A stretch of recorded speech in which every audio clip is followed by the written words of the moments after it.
¿De dónde viene el pastor Nelson? ¿De dónde viene? Un entorno donde un muchachito ya a los 14 años, o como dicen por ahí en el argot popular, lo entrenaban era llevándolo a un prostíbulo, crecer en un ambiente de juego de dados.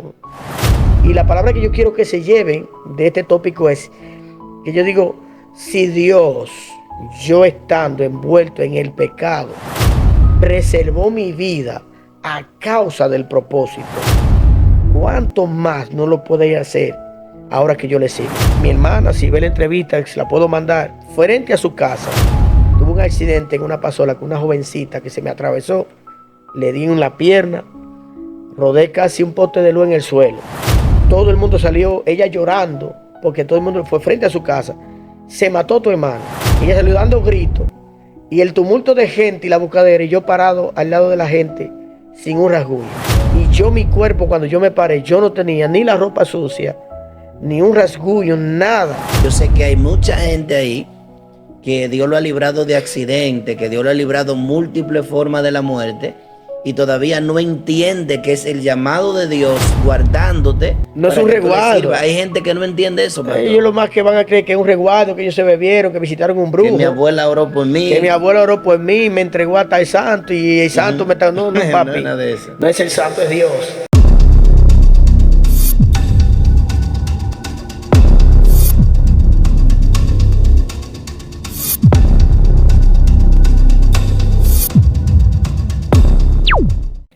Dios le bendiga. Es su pastor Luis David Hernández en su podcast Salén. Estamos contentos, bendecidos, regocijados con un episodio más. Estoy aquí con un hombre de Dios que nos acompaña hoy a hablar de todas las maravillas y los prodigios que Dios ha hecho en la vida de él. Es el pastor Nelson Valdés. Dios le bendiga, pastor. Amén, amén, amado. Un placer súper especial poder compartir este momento con usted. Tenemos poco tiempo tratándonos, pero yo sé que ha sido de Dios. Amén. Estos momentos que nos ha permitido estar juntos. Amén. Esto es una conexión divina. Amén. Y Dios permitió que nos conociéramos con un propósito. Amén, yo lo creo. Pastor, ¿cómo usted descubrió que Dios le estaba llamando al ministerio pastoral? El descubrirlo, vamos a decir rapidito, recién convertido, yo creo que no tenía mucho tiempo, puedo decir más o menos 6 meses. Dios utilizó a alguien, visitó en Maizal, donde yo estaba con mi tía, ya que ella le sirvió al Señor, yo estaba en su casa alojado. Y él nos visitó un día, él era de aquí de Santiago cuando fue a Maizal. Y oró por mí ese día, y en medio de esa oración, él dijo, el Señor pone en ti corazón de pastor. Y si en algún momento alguien te pregunta si tú estás pastoreando o eres pastor, recuerda lo que serán confirmaciones mías al llamado que yo te hago.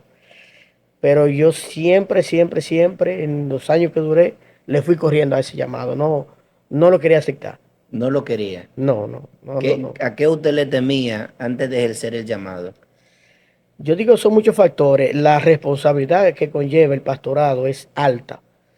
Más lo que se mueve la atmósfera, que son muy atacados. Yo digo, el enemigo se ha encargado de donde se habla de un pastor, la gran mayoría de gente que no lo conoce, solamente ven un pastor o que va a vivir de la iglesia, que va a vivir de los diezmos, que va a utilizar el evangelio para lucrarse. Para ganancia. Entonces, yo le corría como a ese tipo de ataque, verme en una situación parecida. Y yo creo que eso era parte de lo que me tenía ese temor de enfrentarlo. Eso era lo que más yo le temía. ¿Qué tiempo duró el pastor Nelson Valdés preparándose antes de asumir el pastorado? Yo creo que fueron alrededor de cerca de 15, vamos a decir, 13 años, más o menos. Dios fue formando. Te va preparando sin tú darte cuenta. Porque yo me fui preparando y todavía yo no aceptaba que era para el pastorado, que me estaba preparando. O sea, que usted duró 13 años corriendo. Sí, evadiendo. Incluso recuerdo que en la iglesia que me congregaba, que pastoreé el pastor Héctor Díaz, que fue mi pastor por 11 años ahí, en la iglesia no se usaba el término pastor juvenil, sino líder de joven. Y estando allí, un domingo fui sorprendido, donde sin esperarlo, en medio del público, un domingo, me llama delante de la iglesia y me unge como pastor de jóvenes. Entonces ese día yo entendí que Dios me estaba sellando a lo que Él me había llamado. Y fui haciendo instituto también, Instituto Virtual del Calvario, Instituto Internacional LTI, y fui muy apasionado en el estudio de la palabra. Y yo creo que todas esas cosas fue Dios preparándome para luego ejercer el llamado al pastorado. En medio de esa preparación, antes de, ¿cómo fue el encuentro suyo con Dios? ¿Cómo usted se da cuenta que Dios lo está llamando cuando usted ni siquiera había escuchado acerca del Evangelio? ¿Cómo se da ese encuentro entre Dios y usted? Yo digo que el encuentro mío y Dios, desde que yo tenía uso de razón, desde que venía creciendo en mi niñez, yo venía sintiendo una necesidad fuerte del Dios invisible, el Dios que yo no conocía, el Dios que yo sabía que algún día lo iba a encontrar, pero si yo tenía algo dentro de mí, yo sabía que el día que yo lo encontrara, yo iba a ser diferente. Por eso lo buscaba en una línea y decía, pero que aquí yo no veo el cambio genuino. Decía, por aquí no está. Lo buscaba por esta línea, que no voy a mencionar el nombre acá. Le digo a la gente de los maletines, la gente que se visten de blanco, la iglesia tradicional. No me gusta utilizar términos para no herir corazones. Sí. Pero lo buscaba y yo sentía que por ahí no estaba. Hasta que un día en mi andar en el mundo, recuerdo que ese día yo iba para un billar, un club de billar, y pasando frente a la iglesia en Maizal, donde yo me congregué a la primera vez, yo sentí un llamado muy fuerte que iba rumbo al billar y di la vuelta en una pasola que tenía y me paré frente a la iglesia. Me senté en la parte de atrás y era como anhelando el momento del llamado para pasar, y desde que hicieron el llamado, yo fui uno de los primeros que pasé al frente y desde ese día yo fui marcado por la presencia del Señor y enamorado de ella hasta el sol de hoy, que no lo he podido soltar. A usted nadie lo invitó, fue el mismo Dios que lo empujó a la iglesia. Sí, porque antes de ese día yo venía recibiendo mensajes de la que me iba predicando el Evangelio, doña Nidia Hernández, que es como mi tía, ya ella conocía del Señor, y siempre nos hablaba de la palabra, pero uno escuchaba, pero no prestaba atención. Vagamente. Sí. Entonces ya como que se iba sembrando esa palabra en el corazón y ya tú estás como preparado para ese día que te toque saber para dónde vas. Y ese día yo fui muy ministrado y no he podido soltarlo. Soy sumamente enamorado del Señor. Hey, Dios te bendiga. Es tu pastor Luis David Hernández que te habla de tu podcast Salén. Si tú quieres ser parte de nuestros patrocinadores, escríbenos al número que aparece en pantalla.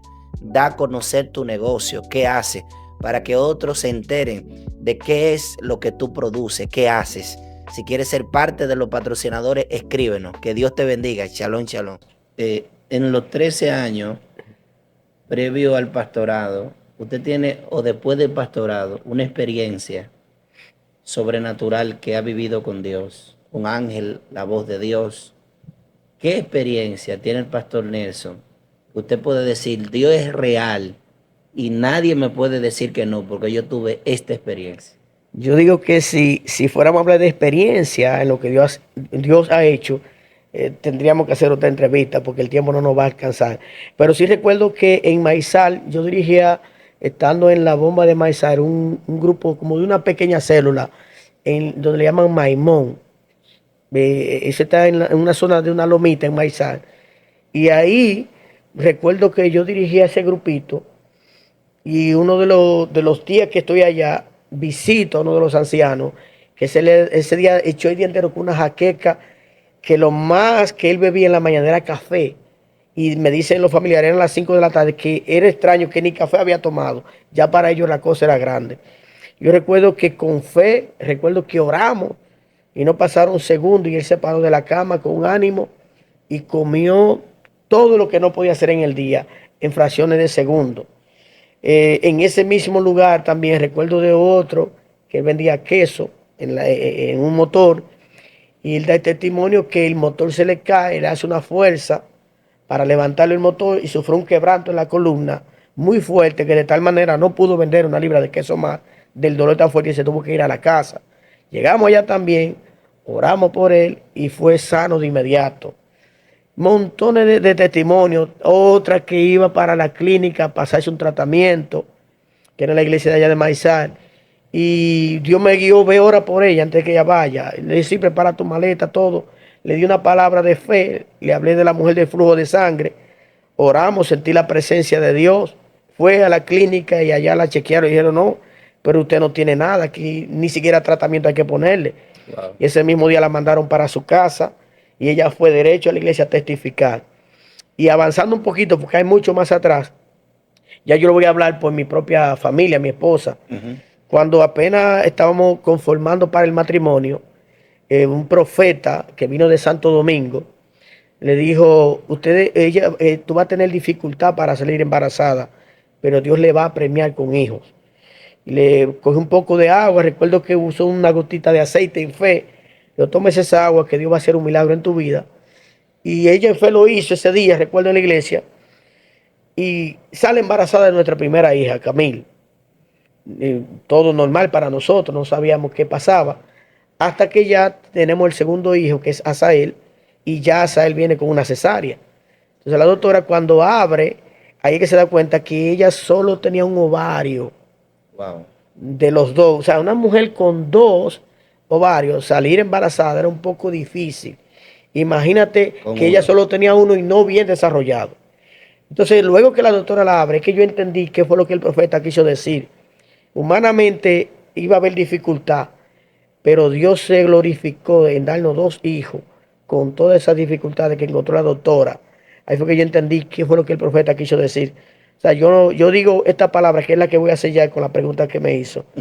Y me encanta decirla, porque yo digo, a ti alguien te podrá hacer dudar de si la historia de Moisés, que si la historia de Juan, de Jonás, todas esas historias que están en la Biblia, alguien intentará hacerte dudar de ella. Pero yo digo, si hay algo que nadie hará que tú dudes, es de lo que Dios ha hecho en tu vida.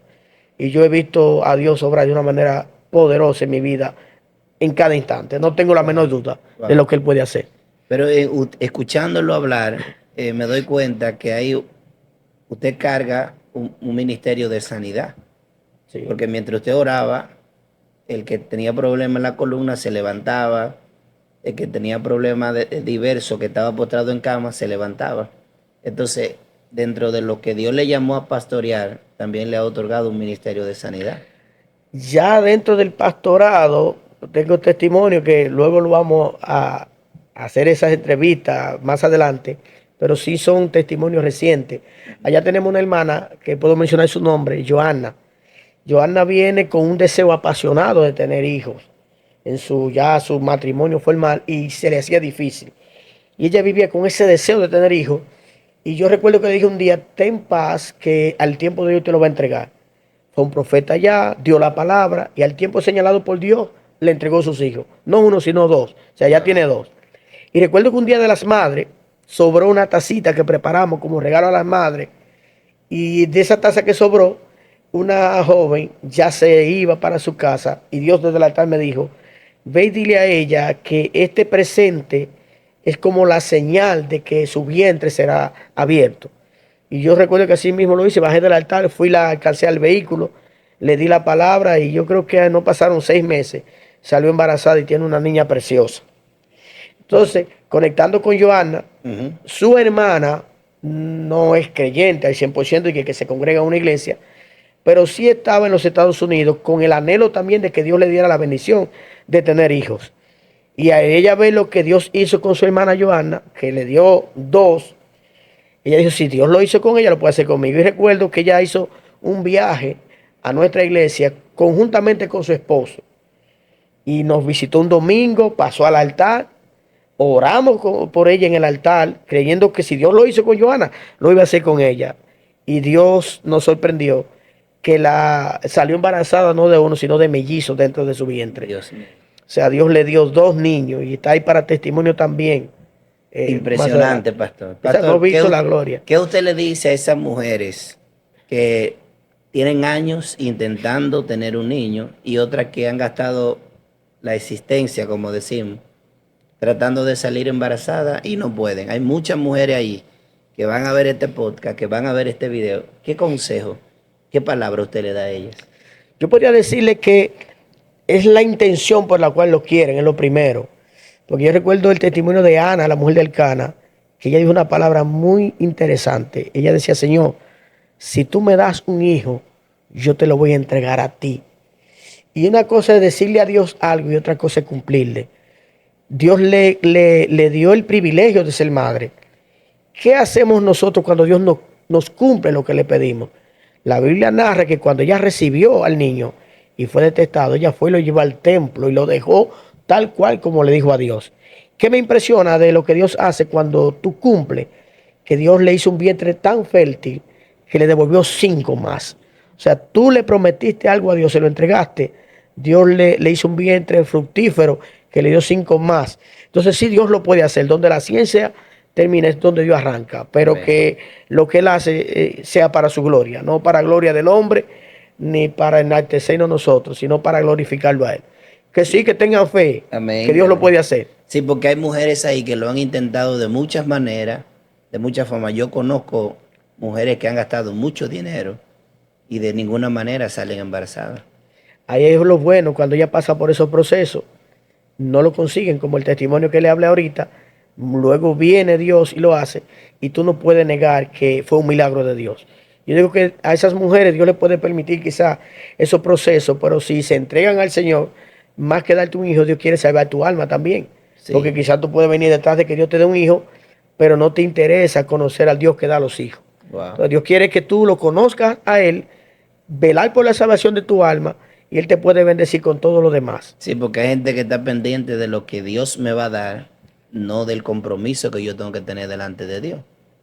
Entonces, ese caso hace que tú pierdas la bendición de Dios y pierda a Dios porque tú no te has enfocado en Él, tú te has enfocado en lo que Él te puede dar.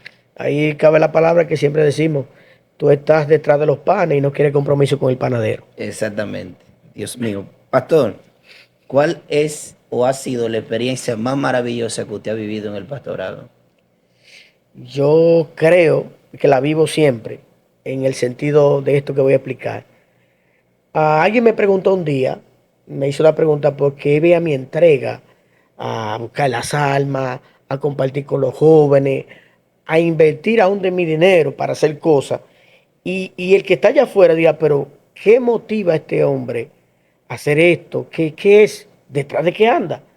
Y yo dije, la pasión más grande que yo siento cuando hago eso es poder servirle al reino y poder alcanzar un alma para Cristo. Yo creo que esa es la satisfacción más grande que yo siento, como este momento que estamos aquí compartiendo esta entrevista. Cada vez que yo tengo la oportunidad de aportar algo al reino, de hacer algo para Dios, siempre una de las satisfacciones más grandes que yo siento en cada etapa del ministerio. Aportar al reino, hacer algo por las almas que se pierden. O sea, ver un alma llegar a los pies de Cristo es lo más maravilloso. Eso me llena mucho, porque yo creo que es la satisfacción más grande. Tú puedes ver una vida que viene con depresión, viene con intentos de suicidarse, viene con la vida vuelta una desgracia totalmente, y tú agarrarlo desde cero, dándole palabra, orando con fe, creyendo en creyendo en que Dios lo puede hacer y ver los resultados más adelante y los cambios y la transformación y todo lo lindo que yo creo que eso no hay satisfacción más grande que esa para mí. Eso no tiene precio. No. Pastor, el desafío más grande que usted ha tenido en el pastorado, ¿cuál ha sido? Uno de los desafíos más grandes fue reciente. Yo digo que en el ministerio fue uno de los más grandes porque duré alrededor de 8 años anhelando hacerle un templo más grande al Señor para su gloria y se me hacía difícil.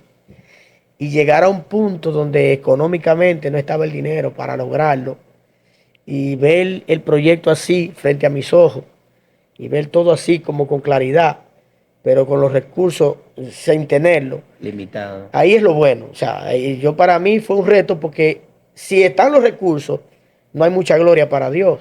Porque tú dices, yo lo tengo y lo hice. Ahora, cuando no están, sí, ahí y es que tú se sabe. tomes el reto y luego tú ves los resultados, tú no tienes la menor duda que fue de Dios lo que hiciste y que Dios proveyó para lo que se estaba haciendo. Y eso pasó ahí y Dios me dijo una palabra que fue la que me motivó a dar el paso. Me dijo así, esto es como Pedro. Yo le di la palabra, la parte de Pedro fue bajar de la barca.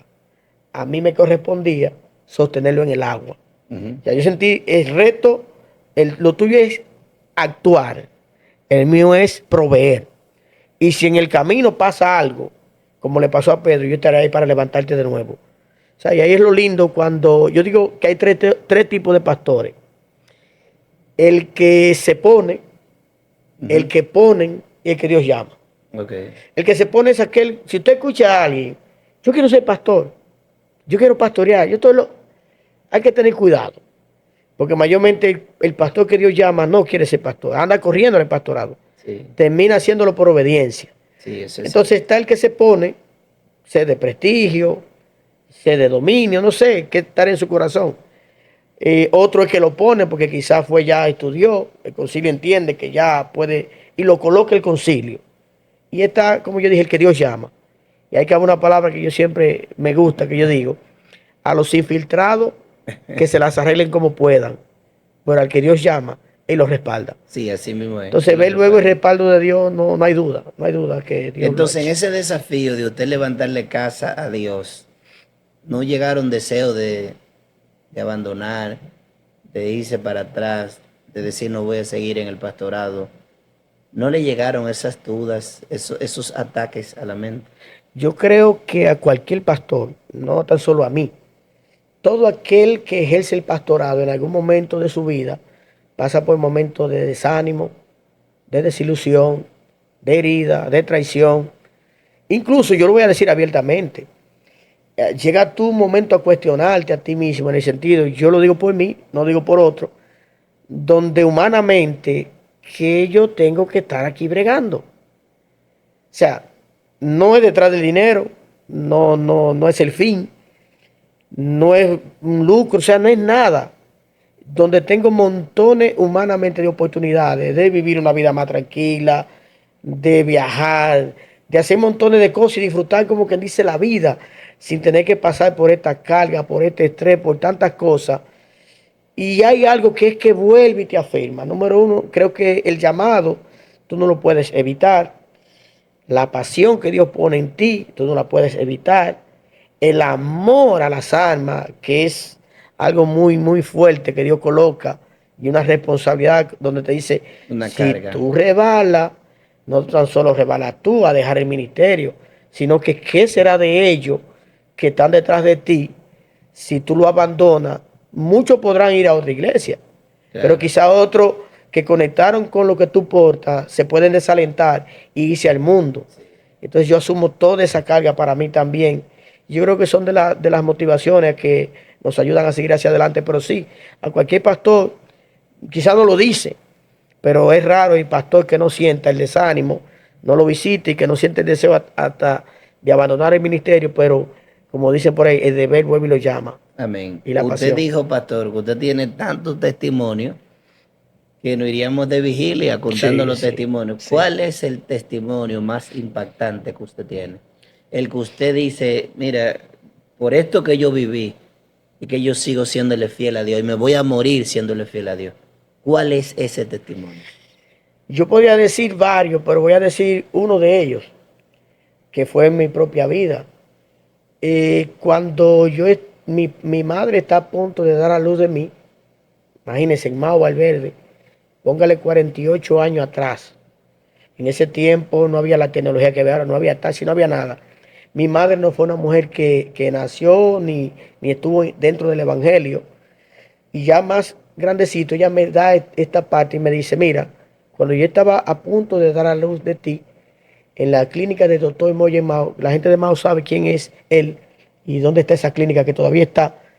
Ella me dice que cuando se presenta ese momento, le llaman algo que es parto peligroso, donde tiene que optar el médico entre la madre o el niño. Y el 90 no, el 100% de los casos sabe lo que pasa. El niño se va y la intención siempre es salvar a la madre. Y ya están a punto de salvarla a ella y cortarme a mí. Y ella me dijo que ella escuchó una voz que le dijo, podemos salvarlo. Vete a la clínica tal, que yo voy a hacer el milagro por ella, por el niño. Y mi mamá, sin ser como digo, una mujer que le servía a Dios, escuchó esa voz que la motivó y ella dice que se quitó la sonda que le tenían puesta, se quitó todo, se paró de ese lugar Cogió un carro de concho que no había taxi. Y le dijo, llévame a tal lugar. Y cuando llegó a la otra clínica, que es la del doctor Moya que mencioné, ahí es que dicen, podemos salvar al niño. O sea, podemos hacer algo por él. Incluso me decía que cuando logran salvarme todavía, sacarme con bien, la incubadora no servía. La incubadora no servía y tuvieron que envolverme en toallas y ponerme un bombillo a calentar mi cuerpo. Entonces yo creo que desde ahí, Desde el vientre de su desde madre, mi como el nacimiento, profeta Jeremías. sí, yo sentí que Dios me, lo entendí luego que le servía al Señor, que desde ahí ya Dios me tenía marcado para el tiempo de hoy. Y yo creo que ese ha sido uno de los milagros que ha hecho en mi vida para no dudar de que Él ha tenido propósito para con mi vida. Wow. ¿De dónde viene el pastor Nelson? ¿De dónde viene? Ay, ay, ay, ay, ay. O sea, el entorno que yo me crié, si vamos a hacer un poquito detrás, es un entorno donde un muchachito ya a los 14 años, como dicen por ahí en el argot popular, lo entrenaban era llevándolo a un prostíbulo, donde llegaba el día viernes y después de trabajar la semana entera, la recompensa era salir a beber ese dinero a los bares, a los caguás, a los prostíbulos, crecer en un ambiente de juego de dados, Juego de azar. ese juego de azar, todo ese ambiente, ahí me formé yo. Pero yo digo que cuando el propósito está contigo, Dios te guarda. ¿Y qué tiempo usted duró en ese mundo? En ese mundo de juego de azar. En De el juego de dados. azar yo no me envolví mucho porque ya tenía un hermano que iba encaminándose por ahí, ya sabía el peligro.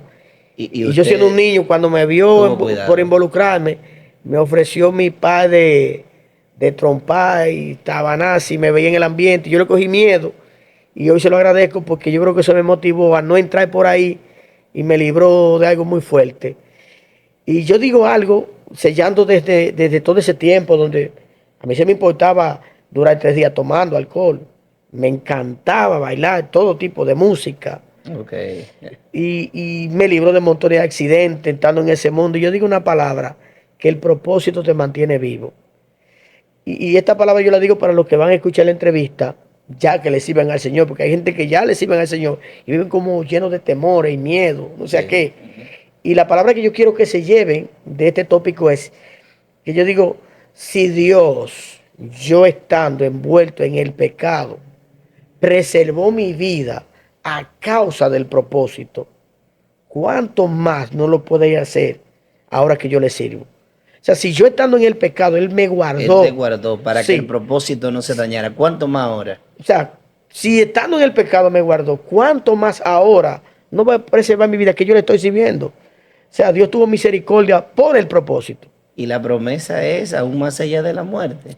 Y recuerdo algo que mi hermana, si ve la entrevista, se la puedo mandar, frente a su casa, en uno de esos días de bebedera, tuvo un accidente en una pasola con una jovencita que se me atravesó, le di en la pierna, rodé casi un poste de luz en el suelo.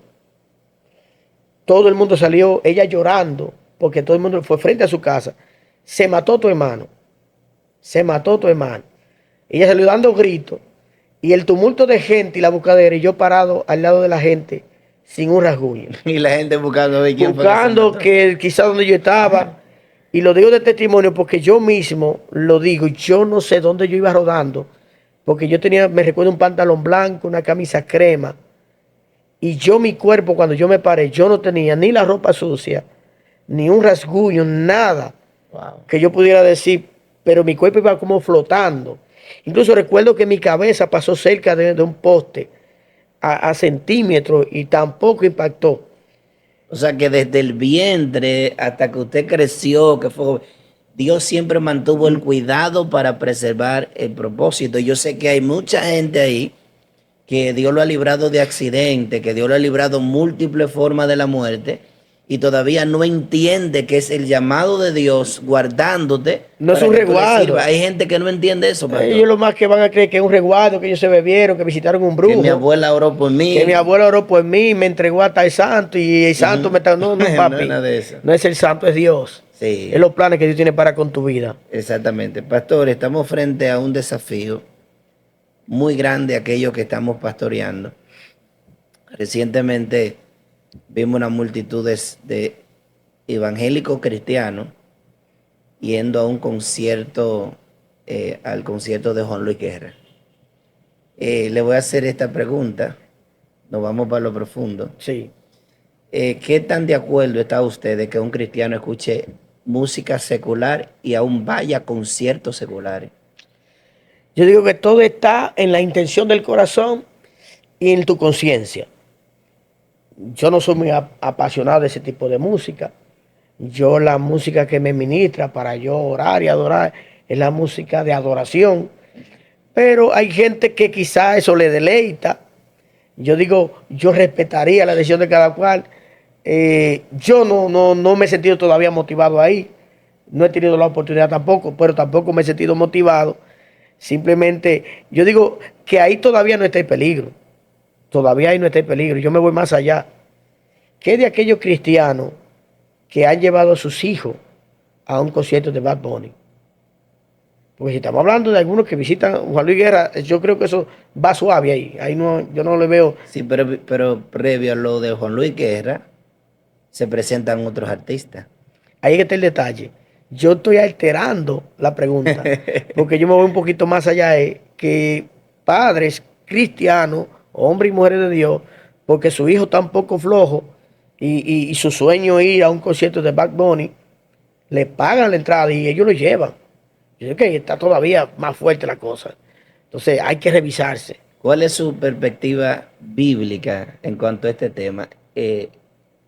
¿Es bíblico que un cristiano vaya a un concierto de Luis Miguel, de Juan Luis Guerra, de uno de esos artistas que canta música romántica? ¿Es bíblico? ¿Tiene fundamento bíblico? No, para mí yo creo que, como dice la Escritura, la música está destinada a un fin y la gente la escucha porque algo te recuerda. Yo digo que la música tiene que llevarte a la adoración a Dios, a la transformación del alma, no a los recuerdos de la carne, No la melancolía. no la melancolía, no la amargura. a la amargura, que cuando la escucho. Entonces yo digo que eso tiene que ver con un nuevo nacimiento. Hay gente que les cuesta en el camino despojarse de la vida pasada. Exacto. Le toma tiempo. Otros quizá en el camino serán confrontados con aquellas cosas que todavía les gustan. Y yo iré tratando con cada quien conforme a su misericordia. Pero en lo particular a mí no estoy de acuerdo. Ok, mire, hay una un frase cristiano que aún escuche dentro música. de la misma iglesia se ha puesto de moda. Ahora cualquiera es cristiano. Porque hemos construido un Cristo sin cruz. Que eso no existe, pero el hombre lo ha construido. Jesús dijo, el que quiera venir en pos de mí, niéguese a sí mismo, tome su cruz y sígame. Cruz es sacrificio. Hay un precio que hay que pagar, hay un sacrificio que hay que hacer por causa de servirle a Cristo. Pero ahora se está vendiendo un evangelio acomodado, sin sufrimiento, sin lágrimas, sin negación, sin obediencia. ¿Qué usted dice acerca de esa apostasía que se está vendiendo entre los altares? En grandes altares, en grandes púlpitos se vende. Tú puedes hacer lo que sea, no es nada. Dios te entiende, Dios conoce tu corazón. Y hemos disfrazado ese evangelio adulterado con Dios te entiende y Dios conoce tu corazón. ¿Qué opinión usted tiene acerca de eso? Todavía ahorita estaba viendo una entrevista de alguien y me di cuenta que decía, no, pero es que yo soy así, perdí mucho tiempo dentro del evangelio, dejando de ser yo, Oh, sí. fingiendo algo. Ellos le llaman como fingir, pero ese está muy divorciado. Voy a tratar de conectar esto. Ellos le llaman a lo que su carne le pide, vamos a decir, y lo que el espíritu te demanda. Entonces, es como que yo viví tanto tiempo dentro del evangelio, reprimiendo mi propia vida, dejándola de vivir, para vivir como una religión, dejando de ser yo. Y yo creo que está muy equivocado porque lo que Dios quiere es que deje de ser tú. Uh-huh. Eso es lo primero que Dios quiere que quitar de ti para poder ser Él. Por eso fue que Juan dijo, es necesario que yo mengüe y que Él crezca. O sea, la única forma de Jesús crecer en nosotros es nosotros menguando. Como dijo Pablo, con Cristo estoy juntamente crucificado. Sí. Ya no vivo yo, más Cristo vive en mí. O sea, el cristiano que quiere vivir su propia vida y darle placer a lo que la carne le pide, no ha conocido a Dios todavía. Y aquí conecto con esto. hay dos dioses. El que el hombre se hace y se crea y el que dice la Biblia. Y ahí vemos cómo el Dios verdadero, el que le hablaba a Moisés, ese era el Dios que guiaba al pueblo. ¿Qué pasa? La gente quiere hacer su propio Dios. No que ese Dios lo guíe a ellos, sino que ellos lo guíen a Dios. Entonces, ¿qué le dicen a Aarón? Haznos un Dios. Entonces, quitan los zarcillos, quitan todo, le hacen su becerro. Entonces, este Dios que yo hice, yo lo guío. Yo hago frente a lo que yo quiero. Yo me manejo Un como Dios yo. a mi parecer. A lo que a mi yo gusto. quiero, este Dios no me prohíbe nada, este Dios no me impide nada, este Dios que yo quiero, pero este lo hice yo. Entonces, eso es lo que ha pasado en estos tiempos. Se crean una falsa cristiandad o un falso Dios que ellos creen que lo dominan, pero ellos no quieren ser guiados por el verdadero. Cuando la Biblia habla de Enoc, y conecto aquí cerrando esa parte, me llama la atención que de Enoc se dijo una sola cosa: y caminó Enoc con Dios. No es que resalta. ¿Qué quiere decir? No es lo mismo que Dios camine donde yo quiero ir, a que yo camine donde Dios va. Donde Él quiere ir. Entonces, eso es lo que la gente quiere hoy. Un Dios que lo acompañe donde ellos quieren ir. No donde Dios dijo que hay que No ir. ellos ir donde Dios quiere que yo vaya. Porque hay lugares que usted va que Dios ni por ahí anda.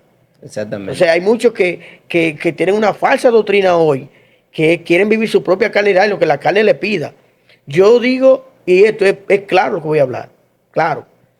La Biblia dice: no satisfagáis los deseos de la carne, porque los deseos de la carne son contra el espíritu. Sí. Entonces, hoy en día el cristianismo que se está llevando por ahí, medio liviano, es tratando de complacer lo que la carne me pide, porque yo no estoy haciendo nada malo. Porque yo no estoy ofendiendo a nadie. No, pero lo que tú me estás diciendo es de tu carne, no del espíritu. Pastor, Pablo le dijo a Timoteo que en los postreros días iban a venir tiempos peligrosos. Y dentro de la lista de los hombres que le dijo que vendrían, dijo que venían hombres amadores de sí mismos. Gente que su única intención es ellos, mi meta, mis sueños, mis deseos, mi placer. Y ese tipo de gente la tenemos metida dentro de la iglesia, que ya no es lo que dice la palabra, es ellos, cómo ellos se sienten. Yo tengo que ser feliz, yo tengo que sentirme bien, yo tengo que pensar en mí, yo tengo sueños. Y ese grupo, ese mensaje antibíblico está haciendo que débiles en la fe se desvíen. Porque hay gente que anda buscando lo que a su carne le acomoda, no lo que la palabra ya estableció. Yo digo también, como dice la escritura ahí, que teniendo comezón de oír, Sí. amontonarán maestros que los guíen conforme a su propia concupiscencia. Sí, sí. O sea, comezón de oír, ¿qué? Lo que yo quiero Lo que yo o quiero lo que oír. Dios quiere. O sea, ellos quieren escuchar lo que ellos quieren. O sea, hay gente que te va a pedir un consejo, pastor. No es para hacer el consejo que tú le vas a guiar por Dios, sino es para confirmar lo que ellos quieren hacer. Entonces, eso es lo que está pasando también. Hay gente que están buscando maestros que lo instruyan conforme a lo que ellos quieren hacer, no a lo que Dios quiere realmente que yo haga. Así Y ahí es. tenemos problemas. Ese es el gran desafío que tenemos ahora. Sí. Cuando Jesús dijo, el que quiera venir en pos de mí, tome su cruz y sígame. Habló de eso, habló que hay un precio, como decía ahorita, hay un sacrificio que hay que pagar por este evangelio. Amén. Y preguntémosle a Pablo después de Jesús. Amén. Todo lo que tuvo que sufrir, todo lo que tuvo que padecer por causa del evangelio. Amén. ¿Qué último mensaje usted le da a esa gente que está dentro de la iglesia, pero está perdida? Está viviendo su sueño, pero no el sueño de Dios. Está haciendo su voluntad, pero no la voluntad de Dios. Hay dos cosas ahí. Y tomo como ejemplo la historia de José. Me ministra mucho, porque uno como predicador, y muchos predicadores los respeto, cuando están dentro de un público que ellos quieren hablarles de sus sueños, cogen la historia de José. Y así como Dios llevó a cabo los sueños de José, también va a llevar a cabo tus sueños. Yo digo, no, porque Dios nunca llevó a cabo los sueños de José. Dios le mostró a José lo que él soñaba con él, y lo que Dios llevó a cabo fueron los planes de él con José. Entonces hay gente que están tratando de llevar en este evangelio su propio proyecto y su propio sueño, olvidados de los sueños de Dios. Y digo que la mejor forma de agradar a Dios es olvidándonos de nuestros propios deseos, de nuestros propios caprichos, y rendirnos a los pies del Padre y seguir haciendo su voluntad. Porque al final de todo esto hay una gran recompensa. Como yo digo, Dios no es egoísta que te va a poner a ti a llevar a cabo los sueños de Él y se van a quedar fuera lo tuyo. Porque José, vuelvo y repito, es el mejor ejemplo porque Dios llevó a cabo todos sus planes que tenía con José. La pregunta que yo me hago, cumpliendo José los sueños de Dios, ¿qué le faltó a José? Nada. Porque en el camino, ¿qué le hizo Dios? Le entregó riqueza, le entregó poder, le dio esposa y le dio hijos. O sea, conjuntamente con los sueños de Dios, Dios fue llevando a cabo también los sueños de José. Los sueños de José. Porque Dios no es egoísta. Amén. Él sabe llevar a cabo tus sueños también. Amén. Pastor, gracias por estar con nosotros. Gracias por aceptar nuestra invitación y compartir con esa audiencia de su testimonio y de la palabra del Señor. Amén, amén. Un grato placer. Le pedimos a los que van a escuchar esta entrevista que por favor acérquense a Dios, busquen a Jesús con todo su corazón. Nada se pierde, siempre se gana. Y que aún lo que tú crees que pierdes es por tu propio bien. Amén. En Dios nunca hay pérdida, siempre hay ganancia. Amén. Él le dijo a los discípulos, el que me sigue recibirá 100 veces más. 100 veces más quiere decir que Dios te va a dar triplicado y multiplicado lo que el mundo jamás te va a dar. Dios te bendiga, suscríbete a nuestro canal, dale like, compártelo para que sigas recibiendo palabra de Dios, testimonio que van a cambiar y a transformar tu vida. Dios te bendiga, shalom, shalom. Amén. Hey, Dios te bendiga, es tu pastor Luis David Hernández que te habla de tu podcast Salem. Si tú quieres ser parte de nuestros patrocinadores, escríbenos al número que aparece en pantalla. Da a conocer tu negocio, qué haces, para que otros se enteren de qué es lo que tú produces, qué haces. Si quieres ser parte de los patrocinadores, escríbenos. Que Dios te bendiga. Shalom, shalom.